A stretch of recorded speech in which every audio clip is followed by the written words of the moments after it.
So by now, strapped federal employees have started to weigh their options. Yeah, some of them are desperate. Better Call Harry's here to talk about the good loans, Harry, and the loans you want to stay away from. Sure, and if you're a federal employee and you need a loan, you want to start with your bank because the FDIC and regulators have been encouraging small banks or banks to offer small loans. We also want to talk about two things that could get you into big trouble.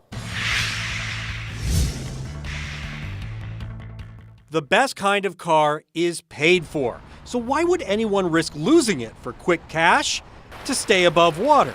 But for those federal employees or anyone who's thinking about it, pawning your car title is an enormous gamble. One of our viewers borrowed $4,000 on her car. The APR, the annual percentage rate, 152%.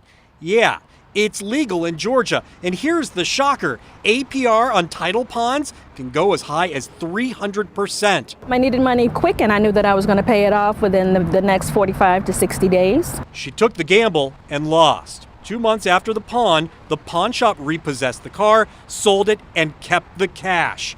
The consumer advocacy group Georgia Watch hears this story all the time. When people are desperate, they do desperate things. Here's the reality about title pawns.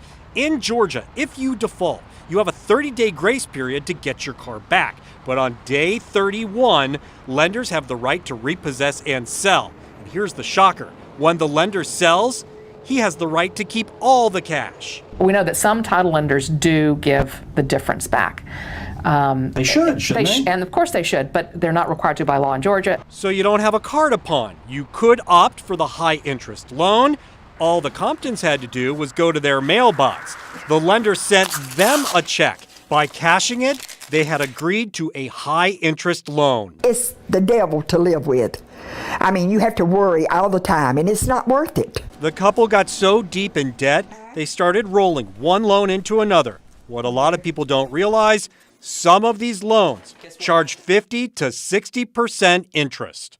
1%. Yeah, it is worth checking with your bank.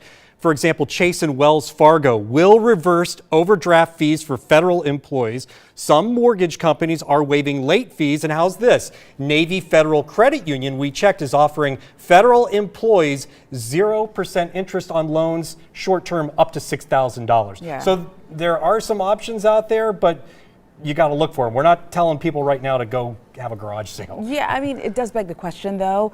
Are there good loans out there? And what about people who are fortunate to have credit? You know, you get those, I think they're transfer checks. Where that you they can send transfer your blank balance. checks. Sure. Well, if people are needing cash, they'll send you a check where you can pull out Right. cash. Check the interest rate. Bottom line, people are going to do this because you want to start with your credit card because it's right there, it's Right. available. Mm-hmm. But it's a good thing for you to check the interest rate. Call the credit card company and say, hey, are you willing to lower the rate for me? Because I'm looking at bankrate.com. Mm-hmm. There's another website for you. And they're offering cards at X percent. Yeah, at a much more competitive rate. And so you might be able to do it that way. But the bottom line is you've got to look at the interest rate. That's the key. It is, and to think that the onus falls on all these federal employees who are already does. strapped by the fact that they're not getting a paycheck, then to have to take into the consideration, all right, I now have to call and negotiate these rates potentially. Can be stressful. It can be stressful. And one thing I want to add real quick, I know we talk about garage sales, but you know what? Marketplace on Facebook or, the Buckhead Trading Group or one of those neighborhood Facebook pages where you have that old bed or that old couch that you want to get rid of, there's cash in your hand. It may only be $100, but there you go. You got something and you declutter. So there you go. That's always good. My problem. Thank you, Harry. Thanks. Valuable information. Thank you.